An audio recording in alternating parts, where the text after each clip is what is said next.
AFC women's champions লিগে বাংলাদেশের Rajshahi stars FC প্রথমবারের মতো কোয়ালিফাই করেছে এবং দলটা মালয়েশিয়ার সাবাতে আসার পরে একদিনের প্র্যাকটিস সেশন পেয়েছিল এবং তারপরে তারা ভারতের বেশ পুরনো ঐতিহ্যবাহী একটা ক্লাব ইস্ট বেঙ্গল এফসির সাথে প্রথম ম্যাচটা খেলেছে এবং সেখানে 4-0 গোলে তারা হেরেছে। আগামী 20 তারিখে তাদের সেকেন্ড ম্যাচ মালয়েশিয়ার স্বাগতিক সাবা এফসির সাথে। এবং আমাদের সাথে এই মুহূর্তে আছেন দলের রাজশাহী স্টার্স এফসির টিম ম্যানেজার মুশফিকুর রহমান। স্বাগত আপনাকে। কেমন আছেন? ভালো।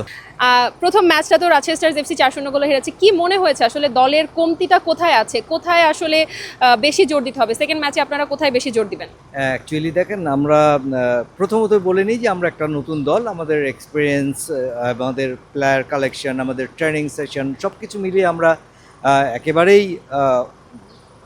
একেবারেই আনকরা বলতে পারেন। সেই জায়গায় প্রথমবার বিদেশের মাটিতে খেলতে আসা এবং আমাদের প্রথম প্রতিপক্ষই ছিল শক্তিশালী, অভিজ্ঞতায় ঠাসা, দীর্ঘ বছরের শতবর্ষ পুরনো ক্লাব ইস্টবেঙ্গল। সে যাই হোক, মাঠের লড়াই তো আর আপনাকে শতবর্ষ বা একদিনের জন্ম নেওয়া শিশুর সাথে তুলনা করা যায় না। মাঠের লড়াইটা কিন্তু আপনাকে 90 মিনিটই ফাইটটা করতে হবে এবং সেই ফাইটটা আমাদের মেয়েরা করেছে। যদিও খেলোয়াড়ের যে পারফরমেন্স লেভেল বলুন, সেই জায়গায় আমরা একটু পিছিয়েই ছিলাম, কারণ তাদের যে ফরেন কালেকশন সেটা অনেক বেশি ছিল, আমাদের মাত্র একজন ফরেন প্লেয়ার। তারপরেও আমরা যে 49% বল কিন্তু আমরা হ্যান্ডেল করেছি। এইটা আমাদের কাছে মনে হয় যে আসলে খুব একটা দোষের নয়, বা আমাদের অ্যাচিভমেন্টটা কম নয়। এখন আমাদের হাতে রয়েছে সেকেন্ড ম্যাচ, আরও দুটো ম্যাচ রয়েছে। কাল যে ম্যাচটা আমরা ফাইট করব পরশু, সেই ম্যাচটা স্বাগতিকদের সাথে। এইখানে আমাদের একটু ব্যারিয়ার রয়েছে, সেটা হচ্ছে স্বাগতিকরা তাদের হোম ভেন্যুতে খেলবে, স্বাগতিকরা তাদের হোম ক্রাউড নিয়ে খেলবে। যদিও আমাদের ফার্স্ট ম্যাচটাতে তেমন কোনো ক্রাউড দেখা যায়নি, কিন্তু এখানে হোম ক্রাউডটা থাকবে। গতদিন আমরা দেখেছি যে তাদের স্বাগতিকদের একটা ম্যাচ ছিল গোয়ামের সাথে, সেখানে ক্রাউড ছিল। তো এই প্রতিবন্ধকতা আছে, সেই সাথে ওখানে প্রতিপক্ষ হিসেবে তাদের ফরেন কালেকশনও ভালো রয়েছে, আফ্রিকানও রয়েছে, যেমন জাপানিজ রয়েছে, কোরিয়ার প্লেয়ার রয়েছে। তারপরে আমরা আমাদের জায়গা থেকে কিন্তু তাদেরকে খুব বড়োভাবে দেখছি না যে তারা অনেক শক্তিশালী, জিতে যাবে, আমরা পারবো না, নট নেসেসারি।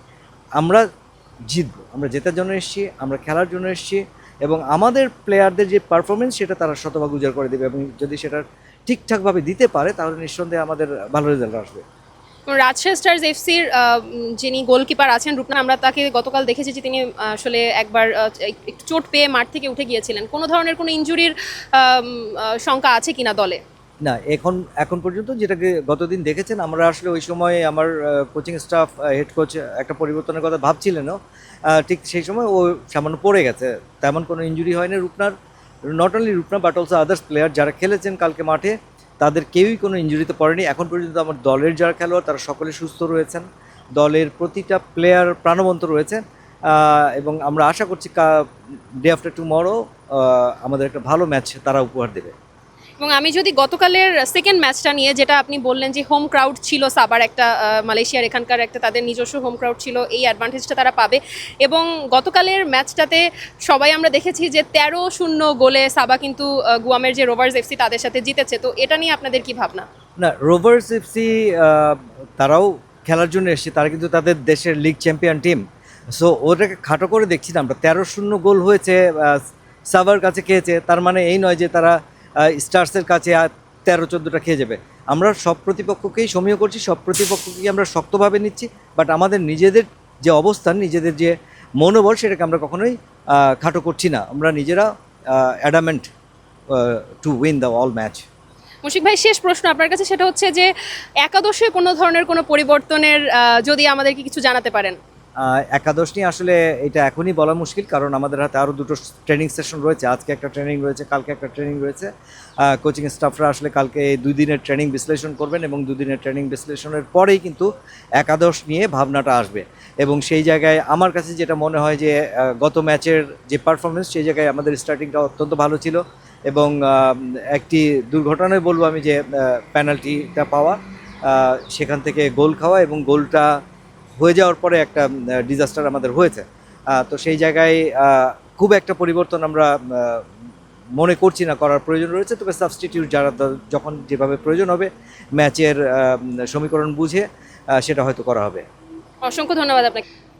যেমনটা আসলে আমাদের কাছে Rajshahi stars FC team manager বলছিলেন যে দলের কেউ তেমন কোনো ইনজুরিতে এখন পর্যন্ত নেই এবং সবাই বেশ ফিট আছেন এবং আরও দুটো ট্রেনিং সেশনের পরে একাদশে কোনো পরিবর্তন আছে কিনা সেটা জানা যাবে এবং তারা আশা করছেন এবং আমরা যারা আছি বাংলাদেশের তারা সবাই নিশ্চয়ই আশা করছি যে সেকেন্ড ম্যাচটা নিশ্চয়ই দিনটা রাজশাহী স্টারস এফসির হবে এবং তারা নিশ্চয়ই বাংলাদেশের জন্য জয় ছিনিয়ে আনবে। মালয়েশিয়ার সাবা থেকে ডায়না জারিন, স্টার প্লে।